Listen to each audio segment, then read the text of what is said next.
Drunk and drive కేసులల్లో ఎవరు తాగి దొరికినా వాళ్ళ వెహికల్స్ని సీజ్ చేసే అధికారం పోలీసులకు లేదని చెప్పి చాలా క్లియర్గా కుండబద్దలు కొట్టినట్టు చెప్పింది తెలంగాణ హైకోర్టు. కేవలం ఆ డ్రంక్ అండ్ డ్రైవ్ కేసులో దొరికిన వ్యక్తి మీద కేసు నమోదు చేసి 3 రోజుల్లో ఛార్జ్ షీట్ నమోదు చేసి ఆ తర్వాత కోర్టులో సబ్మిట్ చేయాలి, అంతే తప్ప ఎట్టి పరిస్థితుల్లో కూడా ఆ వెహికల్ని సీజ్ చేసి పోలీస్ స్టేషన్లో పెట్టుకోవద్దు అని చెప్పింది. ఒకవేళ ఆ తాగిన వ్యక్తి ఆ వెహికల్ని తోలలేని పరిస్థితుల్లో ఉంటే అప్పుడు వాళ్ళ చుట్టాలకో ఫ్రెండ్స్కో ఎవరికో ఒకరికి ఫోన్ చేసి ఆ వెహికల్ని వాళ్ళకి అప్పచెప్పి అతను సేఫ్గా ఇంటికి వెళ్ళడానికి ప్రయత్నం చేయాలి, అంతే తప్ప ఆ వెహికల్ని సీజ్ చేసుకోవడానికి అవకాశమే లేదు. అసలు చట్ట ప్రకారం కూడా అది నేరం అని చెప్పి చాలా క్లియర్గా చెప్పింది. ఒకవేళ వీళ్ళెవరూ రెస్పాండ్ కాలేదు అంటే చుట్టాలు రెస్పాండ్ కాలేదు, ఫ్రెండ్స్ రెస్పాండ్ కాలేదు, ఎవరు రెస్పాండ్ కాలేదు, ఆ వ్యక్తి తరపున ఎవరు రాలేదు, అప్పుడు ఏం చేయాలి అంటే ఆ వెహికల్ని తీసుకెళ్ళి పోలీస్ స్టేషన్లో పెట్టుకోవాలి. పోలీస్ స్టేషన్లో పెట్టుకొని అతన్ని కారో బస్సో ఎక్కించి ఇంటికి పంపించేసేయాలి. పొద్దున్నే ఆయన మత్తు దిగిన తర్వాత తిరిగి వచ్చి సరైన పత్రాలు చూపిస్తే అంటే ఆ వెహికల్కి సంబంధించిన ఆర్సీ, లైసెన్స్, తన లైసెన్స్ ఇట్లాంటివన్నీ చూపిస్తే అప్పుడు ఆ వెహికల్ అతనికి ఇచ్చేసి పంపించేసేయాలి. అంతే తప్ప వెహికల్ని సీజ్ చేయడం, లైసెన్స్ గుంజుకోవడం, పాన్ కార్డులు గుంజుకోవడం, ఆధార్ కార్డులు గుంజుకోవడం ఇట్లాంటివన్నీ అనైతికం, చట్ట వ్యతిరేకం అని చెప్పి కూడా చాలా క్లియర్గా చెప్పింది. ఇదే సందర్భంగా ఉమ్మడి ఆంధ్రప్రదేశ్లో చేసిన 1989 మోటార్ వెహికల్ చట్టాన్ని కోట్ చేసింది. ఈ చట్టం ప్రకారం వెహికల్ సీజ్ చేయడం అనేది నేరం అని చెప్పి కుండబద్దలు కొట్టినట్టు చెప్పింది. మరి హైకోర్టు 1989 మోటార్ వెహికల్ చట్టాన్ని కోట్ చేసింది కదా, అసలు ఏముంది ఈ చట్టంలో, మరి ఏం చేయాలి, ఎట్లా ఈ డ్రంక్ అండ్ డ్రైవ్ వల్ల జరుగుతున్న ప్రమాదాలకు అడ్డుకట్టబడేది ఎట్లా, దానికి కూడా ఈ యాక్ట్లో చాలా క్లియర్ సొల్యూషన్స్ ఉన్నాయి. అదేంటంటే ఒక వ్యక్తి ఎవరైనా డ్రంక్ అండ్ డ్రైవ్ చేస్తూ పట్టుబడితే అది మొదటిసారి అయితే అతన్ని ఆపి టెస్ట్ చేసి అతని మీద కేసు నమోదు చేసి పంపించేసేయాలి. ఆ కేసు కోర్టుకు వెళ్ళిన తర్వాత అక్కడ వాదోపవాదనలు జరిగిన తర్వాత మ్యాక్సిమం అక్కడ వాదోపవాదనలు ఏముండవు, జడ్జి ఓకేనా అంటే ఓకే అంటారు, సైన్ పెట్టి పంపించేస్తారు. అట్లా జరిగిన తర్వాత 2000 నుంచి 10,000 రూపాయల వరకు జరిమానా, లేదంటే 6 నెలల లోపు ఎంతైనా కొంత జైలు శిక్ష వేసే అధికారం ఆ జడ్జి గారికి ఉంటుందన్నమాట. ఇదేంది ఫస్ట్ టైం. ఈ టైంలో కూడా ఎక్కడ లైసెన్స్ సీజ్ చేయమని కానీ, వెహికల్ సీజ్ చేయమని కానీ, ఆధార్ కార్డులు గుంజుకోమని కానీ, ఇంకే ఇతర కార్డులు గుంజుకోమని కానీ చెప్పలేదు. ఇక రెండోసారి 1989 మోటార్ వెహికల్ చట్టం ప్రకారం ఎవరైనా ఒకసారి తాగి డ్రైవ్ చేస్తూ పట్టుబడి జరిమానా విధించిన తర్వాత రెండోసారి కూడా మళ్ళీ అట్లాంటి తప్పుకే పాల్పడితే ఈసారి 15,000 రూపాయల వరకు జరిమానా వేసే అధికారం జడ్జికి ఉంది. అంతేకాదు 2 సంవత్సరాల లోపు జైలు శిక్ష విధించే అధికారం కూడా జడ్జికి ఉంటుంది. ఇక్కడ ఎక్కడా కూడా పోలీసులు ఎట్లాంటి చర్యలు తీసుకోవడానికి లేదు. ఎంతసేపు కేసు నమోదు చేసి ఛార్జ్ షీట్ దాఖలు చేసి కోర్టులో సబ్మిట్ చేసిన తర్వాత కోర్టు యాక్షన్ తీసుకోవడమే తప్ప ఈ 2 టైంలో కూడా ఎక్కడా పోలీసులు అతని వెహికల్ సీజ్ చేయడం కానీ, అతని లైసెన్స్ లాగేసుకోవడం లాంటి పనులు ఎక్కడా చేయమని ఈ చట్టం చెప్పట్లేదు. మరి లైసెన్స్ సీజ్ చేయడం, వెహికల్ సీజ్ చేయడం ఎట్లాంటి సందర్భాల్లో చేయొచ్చు. మరి ఎందుకు చేస్తున్నారు? చట్టంలో లేకుంటే పోలీసులు ఎందుకు చేస్తున్నారంటే చట్టంలో ఉంది, లైసెన్స్ తీసుకోమని లేదంటే వెహికల్ సీజ్ చేయమని ఉంది. అది ఎట్లాంటి పరిస్థితుల్లో అంటే అసాధారణ పరిస్థితుల్లో, అంటే ఆ వ్యక్తి పూర్తిగా మత్తులో ఉండి ఇక ఆ వెహికల్ తోలలేని పరిస్థితుల్లో ఉన్నప్పుడు అతని బంధువుల్ని లేదా చుట్టాలని పిలిచి ఆ వెహికల్ అప్పచెప్పాలి. ఒకవేళ వాళ్ళు ఎవరు రాలేని పరిస్థితుల్లో ఉంటే అప్పుడు ఆ వెహికల్ని సీజ్ చేసి తీసుకెళ్ళి పోలీస్ స్టేషన్లో ఉంచి ఇందాక చెప్పినప్పుడు తెల్లారిచ్చి పంపించేసేయాలి. లేదు పెద్ద యాక్సిడెంట్ చేసిండో అవతల ఒకటో రెండో ప్రాణాలు పోయినాయి, ఇట్లాంటి పరిస్థితుల్లో కూడా వెహికల్ని సీజ్ చేసే అధికారం పోలీసులకు ఉంటుంది.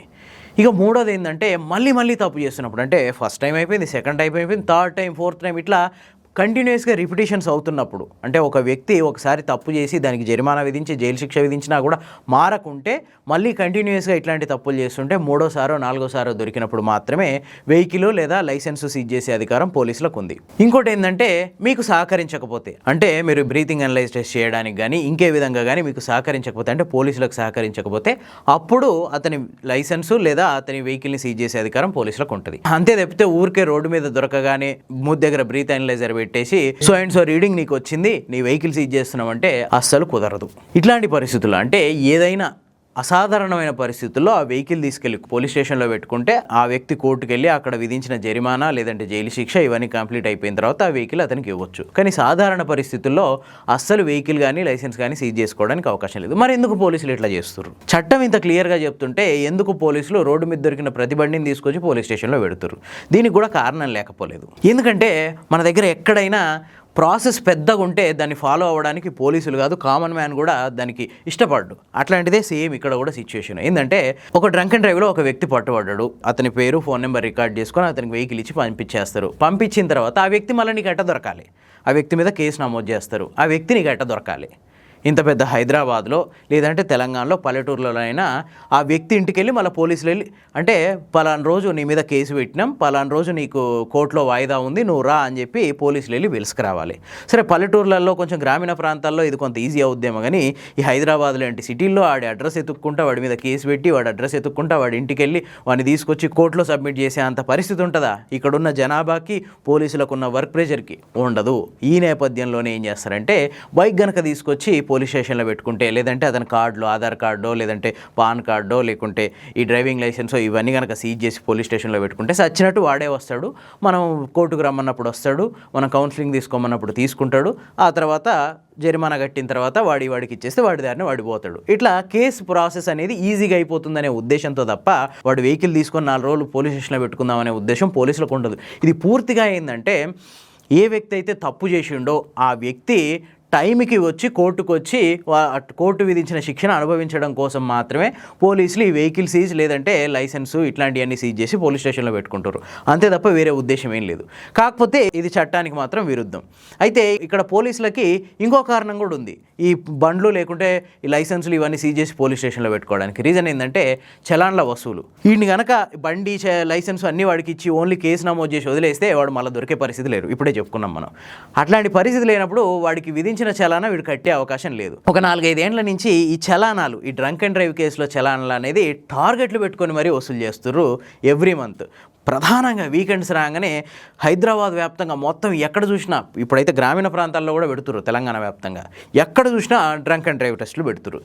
దీని ఉద్దేశం డ్రంక్ అండ్ డ్రైవ్ని నిరోధించాలనా లేకుంటే కేవలం చలాన్లు వసూలు చేయడమే వాళ్ళ ఉద్దేశమా అనేది కూడా అర్థం కావట్లేదు. సో వీడిని కనుక వదిలేస్తే వాడికి రాడు, ఆ చలానా కట్టడు. ఇప్పుడు ఏంది వీళ్ళు టార్గెట్లు ఉంటున్నాయి. ఎవ్రీ ట్రాఫిక్ పోలీస్ స్టేషన్ పరిధిలో ఈ వీక్ ఎంత కలెక్ట్ చేసినావు అనే పరిస్థితులు కూడా ఉన్నాయి అని చెప్పి మౌఖికంగా ఆదేశాలు వస్తున్నాయని చెప్పి కూడా కొద్దిమంది పోలీసులు అంటున్నారు. సో ఇట్లాంటి పరిస్థితుల్లో వాడిని వదిలేస్తే వాడు మళ్ళీ చలానా కట్టడానికి అవకాశం ఉండదు. కాబట్టి వాడి బైక్ని వాడి లైసెన్స్ని సీజ్ చేసుకొని పోలీస్ స్టేషన్లో పెట్టుకుంటారు. ఇంతే తప్ప ఈ తాగి బండ్లు నడపడాన్ని నిరోధించడం కోసం అయితే కానట్టయితే కనిపిస్తుంది. అంటే వీళ్ళ ఉద్దేశం చలానాలు వసూలు చేయడమే తప్పితే ఈ డ్రంక్ అండ్ డ్రైవ్ నిరోధం అనేది కానే కాదు అన్నది చాలా క్లియర్గా అర్థమవుతుంది. ఒకవేళ వాడు రాడు అంటే డ్రంక్ అండ్ డ్రైవ్లో పట్టుబడ్డాడు, వాడికి వివరాలన్నీ నమోదు చేసుకొని వాడి మీద కేసు నమోదు చేసిరు, ఛార్జ్ షీట్ నమోదు చేసిరు, వాడి లైసెన్స్ సీజ్ చేయలేదు, వాడు బండి సీజ్ చేయట్లేదు, వాడు రావట్లేడు. రానప్పుడు ఏం చేయాలంటే ఈ పలానోడి లైసెన్స్ సీజ్ చేయమని, అంటే వాడు డీటెయిల్స్ ఆల్రెడీ తీసుకుంటాడు కదా, లైసెన్స్ నెంబరో ఏదో సంథింగ్ తీసుకుంటారు కదా, అది తీసుకున్నప్పుడు ఆ లైసెన్స్ని క్యాన్సిల్ చేయండి, లేదంటే 3 నెలల్లో లేదంటే 6 నెలల్లో సస్పెండ్ చేయండి అని చెప్పి ఆర్టీఓకి రికమెండ్ చేయాలి. అప్పుడు ఆర్టీఓ డెసిషన్ తీసుకుంటాడు. ఇదంతా కూడా పెద్ద ప్రాసెస్. ఎందుకు ఈ ప్రాసెస్ అంతా, ఎందుకు ఈ తలకాయ నొప్పి అంతా? షార్ట్ కట్ ఉంది కదా, బండి సీజ్ చేసి లోపల పెడితే వాడే తెల్లారి వస్తాడు, కౌన్సిలింగ్కి పోమంటే కౌన్సిలింగ్కి పోతాడు, కోర్టుకు పోమంటే కోర్టుకు పోతాడు, జరిమానా కడతాడు, ఆడి బండి ఆడు తీసుకుపోతాడు. సో కేసు అనేది ఈజీగా అయిపోవడానికి పోలీసులు ఎంచుకున్న ఒక మార్గం ఇది బండి సీజింగ్ అనేది. అంతే తప్ప చట్ట ప్రకారం అది కరెక్ట్ కాదు. ఇదే విషయాన్ని హైకోర్టు చాలా స్పష్టంగా చెప్పింది. ఈ షార్ట్ కట్ల వల్లనే, అంటే పోలీసులు అనుసరిస్తున్న ఈ షార్ట్ కట్ విధానాల వల్లనే ఈ డ్రంక్ అండ్ డ్రైవ్ కేసులు అనేది తగ్గుముఖం పట్టకపోగా రోజు రోజుకి పెరుగుతున్నాయి. వాస్తవానికి ఈ ప్రాసెస్ అంతా ఉంటే నిజంగా తాగినోడు మళ్ళీ పట్టుబడుతుంటే వాడి లైసెన్స్ క్యాన్సిల్ అయ్యే పరిస్థితి ఉంటే మరోసారి తప్పు చేస్తాడా? చేయడు. ఎంతసేపు పట్టుబడితే 2000 రూపాయలు జరిమానా కట్టవచ్చు, మళ్ళీ రోడ్ల మీద తిరగొచ్చు అన్న ఆలోచన ఉంది కాబట్టే ఈ కేసులని రిపీట్ అవుతున్నాయి. ఇక్కడ మొత్తంగా పోలీసుల వైపు చూసినా జనాల వైపు చూసినా ఒక షార్ట్ కట్ని ఎంచుకున్నారనమాట. అంటే పోలీసులకు ఏంటంటే చలానాలు వసూలు కావాలి, జనాలకు ఏంటంటే ఎన్నిసార్లైనా పోలీసులకు దొరుకుతాం కానీ తాగకుండా ఊకం. అంటే పోలీసుల ఈ ధోరణి వల్లనే డ్రంక్ అండ్ డ్రైవ్ కేసులు అనేది తగ్గుముఖం పట్టట్లేదు. నిజంగా పోలీసులు ప్రాసెస్ ప్రకారం వెళ్తే డ్రంక్ అండ్ డ్రైవ్ కేసు అంటే చట్ట ప్రకారం 1989 మోటార్ వెహికల్ చట్టం ప్రకారం కనుక పోలీసులు ముందుకెళ్తే ఖచ్చితంగా డ్రంక్ అండ్ డ్రైవ్ కేసులు తగ్గుముఖం పట్టే అవకాశం ఉంది. ఎందుకంటే అది చాలా పెద్ద ప్రాసెస్. ఆ ప్రాసెస్ విసిగిపోయి కూడా ఇంకోసారి ఎవడు తాగి బయటికి వెళ్ళాడు, కానీ పోలీసులు అది ఫాలో కావట్లేదు. అదే ఈ డ్రంక్ అండ్ డ్రైవ్ కేసులు రోజు రోజుకి పెరగడానికి ముఖ్య కారణం. ఈ వీడియో కనుక మీకు నచ్చితే లైక్ చేయండి, షేర్ చేయండి. ఇలాంటి మరిన్ని మంచి వీడియోల కోసం ది 4th ఎస్టేట్ ఛానల్ని సబ్స్క్రైబ్ చేసుకోండి.